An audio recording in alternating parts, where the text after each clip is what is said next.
তো নমস্কার, রূপালী কিচেন ব্লগে সবাইকে স্বাগত জানাই। যেহেতু পুজো আমাদের দোরগোড়ায়, তার জন্য আমরা অষ্টমীতে বিভিন্ন আইটেমের লুচি হয় সবার বাড়িতে। তো আজকে আমি তার জন্য বানাবো ছানার লুচি আর সাথে কাশ্মীরি আলু। তো চলুন তৈরি করা যাক। তো এখানে আমি আলুগুলোকে এইভাবে কেটে নিয়েছি, আর এই কাঁটা চামচের সাহায্যে ছিদ্র ছিদ্র করে দেবো, তাহলে নুন আর লঙ্কাটা ভেতরে ভালোভাবে যাবে।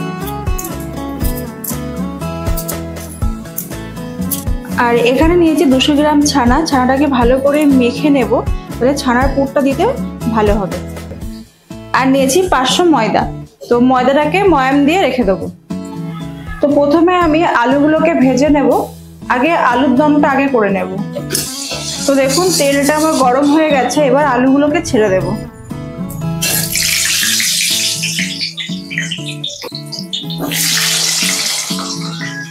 তো আলুগুলো আমার ভাজা হয়ে গেছে, দেখো লাল করে আলুগুলো ভেজে নিয়েছি। এবার আমি মশলাটা রেডি করব। জিরে, গোটা ধনে, শুকনো লঙ্কা, চাল মগজ, পোস্ত,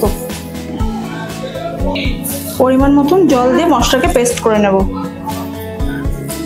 তো ফোড়নের জন্য এখানে শুধু আমি জিরে ব্যবহার করেছি।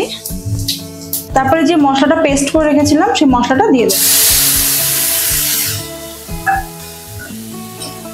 দিয়ে এটাকে যতক্ষণ না তেল ছাড়ে ততক্ষণ এটাকে ভালোভাবে কষিয়ে নেব।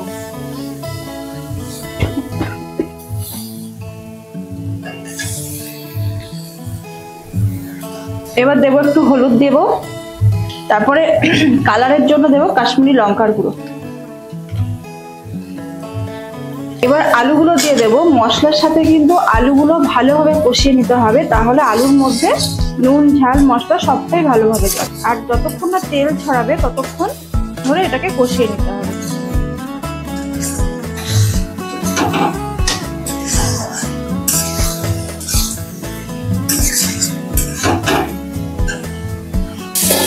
তো দেখো মশলা থেকে তেলটা ছেড়ে দিয়েছে।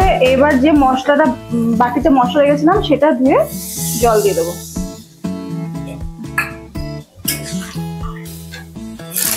তারপরে দেব স্বাদ মতো লবণ। এবার হালকা আঁচ দিয়ে এটাকে ঢেকে দেব। দিয়ে আমি যে ছানার লুচিটা বানাবো তার জন্য ময়দাটাকে এবার মেখে নেব। তো ময়াম দেওয়ার জন্য এখানে দিয়েছি আমি সামান্য লবণ, দেব সামান্য পরিমাণে চিনি, বেশি চিনি দেবে না, আর দেব সাদা তেল। তো ভালো করে ময়ামটাকে আটার সাথে মিশিয়ে নিতে হবে।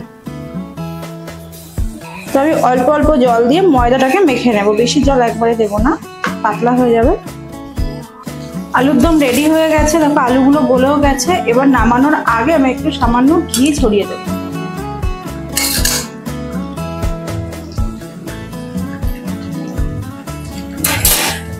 তো আপনারাও এভাবে বাড়িতে ট্রাই করবেন, দেখবেন খেতে খুবই ভালো হবে। আর এটা থেকে কিন্তু সুন্দর একটা গন্ধ বেরিয়েছে।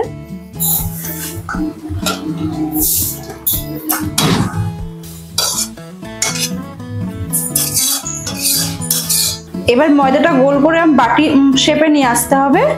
এনে এবার ছানাটা আমি মেখে রেখেছিলাম, এই ছানার পুরটা এর মধ্যে ভরে দিতে হবে। আর আমরা যেটা লুচি করি তার থেকে কিন্তু এই লেচিটা একটু বড় হবে। এবার এটাকে হালকা ভাবে বেলে নেব, বেশি প্রেসার দিয়ে বেলবো না, তাহলে ছানাটা বেরিয়ে যাবে। এইভাবে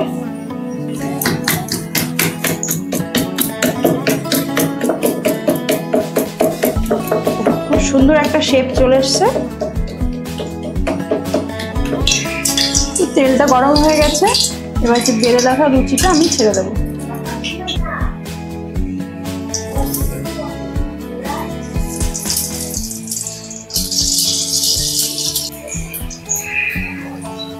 তো দেখুন কি সুন্দর ফুলকো ফুলকো লুচি হয়েছে।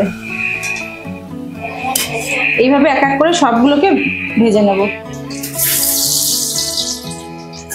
আর এটা কিন্তু গরম গরম খেতে কিন্তু দারুণ লাগবে। আপনারা কিন্তু বাড়িতে অবশ্যই ট্রাই করবেন। তো দেখুন কি সুন্দর দেখতে হচ্ছে। আর এইভাবে প্রত্যেকটা লুচি ফুলবে। তো কাশ্মীরি আলুর দম আর ছানার লুচি আমার রেডি হয়ে গেছে অষ্টমী স্পেশালের জন্য। তো আপনার বাড়িতে কিন্তু অবশ্যই এটা ট্রাই করবেন, খেতে খুব সুন্দর হয়। আর আমার ভিডিও যদি ভালো লেগে থাকে অবশ্যই লাইক কমেন্ট শেয়ার করতে ভুলবেন না। তো দেখা হবে আবার একটা ভিডিওতে, পাশে থাকবেন।